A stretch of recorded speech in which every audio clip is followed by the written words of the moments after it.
The following is an orientation to the Canyon's Teacher Effectiveness Support System, or CTESS for CTE coordinators. CTESS has been approved and authorized by the Utah State Board of Education as a valid and reliable tool for evaluating educators in Canyon School District. CTESS for CTE coordinators is founded upon the Utah Effective Teaching Standards, Canyon's district's MTSS framework, and the CTE standards. The law requires that all provisional, probationary, and career educators be evaluated yearly. Educators must be evaluated with a reliable and valid evaluation instrument consistent with the Utah Effective Teaching Standards. Administrators must address the needs of educators whose performance is not effective or minimally effective. Newly hired licensed employees are provisional with the district for 3 years. A district employee who accepts another position that is substantially different from the position in which career status was achieved, for example, a teacher who accepts a position as a teacher specialist, is returned to provisional status in the new position for 3 years. A mentor will be assigned to all provisional educators. Provisional and probationary educators will be evaluated yearly.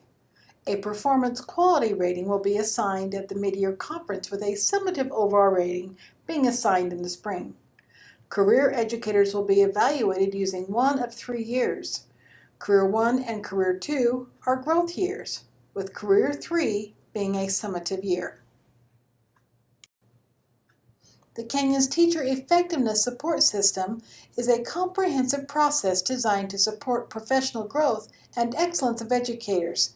CTESS strives to improve student outcomes by helping educators identify areas of strength and growth in the context of research-validated practices through meaningful feedback, team collaboration, professional learning, and ongoing coaching.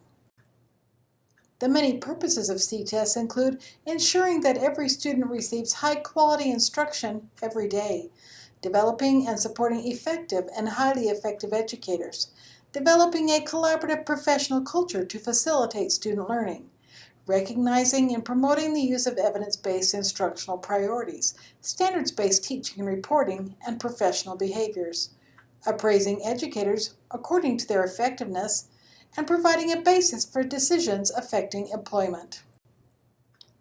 CTESS has 3 components based on state law. The performance quality rating, making up 70% of the final rating, includes self-assessment and goal setting, lines of evidence for each standard, and the ethical conduct checklist.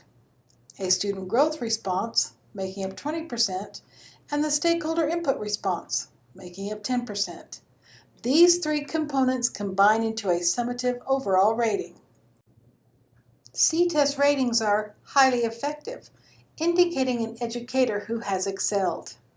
Effective, indicating an educator whose performance has met the standard for successful teaching.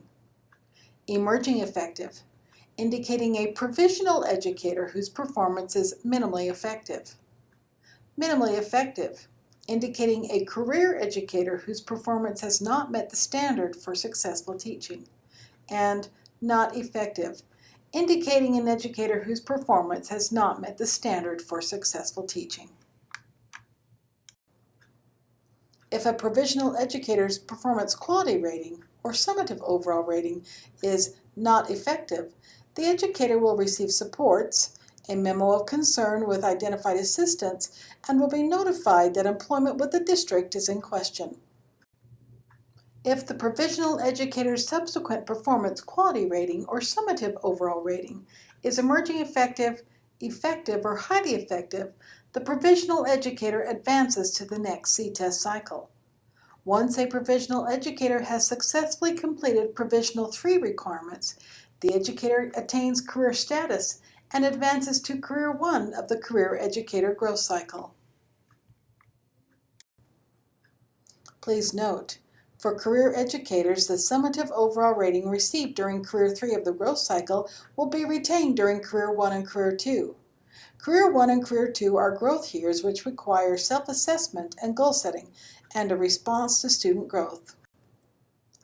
If a career educator's performance quality rating or summative overall rating is minimally effective or not effective, the educator will receive supports, a plan of assistance, which may not exceed 120 school days, and notification that employment with the district is in question.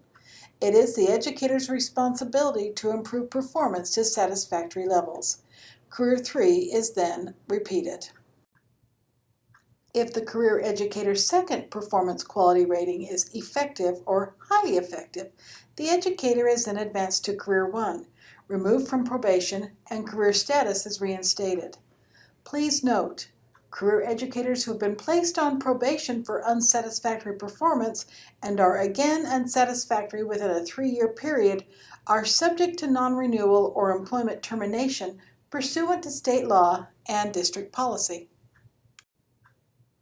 If after the second cycle the educator's rating is still minimally effective or not effective, the educator then continues the plan of assistance and is placed on probation. If the educator's rating after the third round is still minimally effective or not effective, the educator's employment with the district is terminated.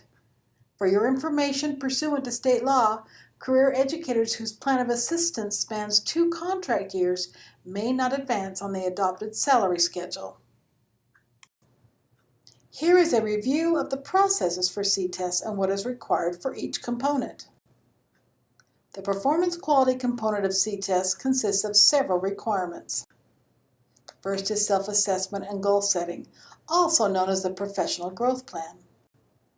Each educator must complete a self-assessment and professional growth plan and set goals. The supervisor reviews the self-assessment and professional growth plan and may communicate with each educator about the growth plan in a conference or email. The other portions of the performance quality rating include lines of evidence for each standard and the ethical conduct checklist.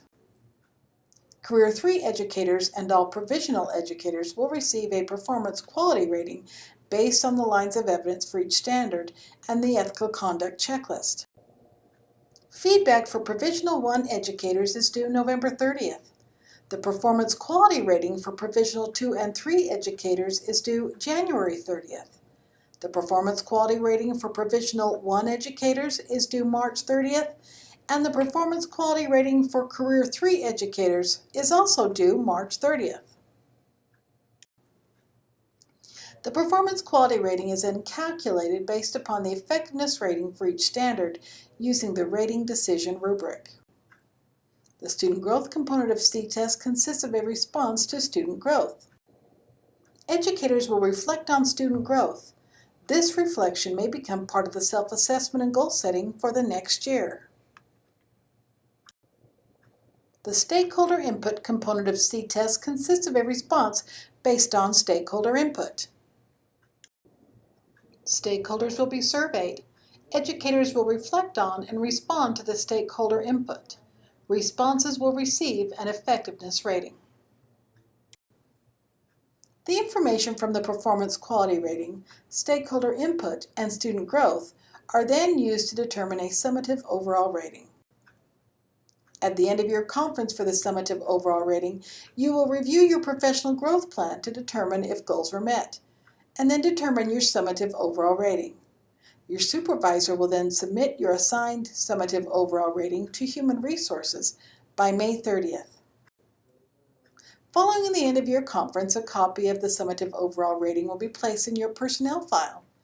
If desired, you may submit a written response to any or all parts of the evaluation and have that response attached to your evaluation.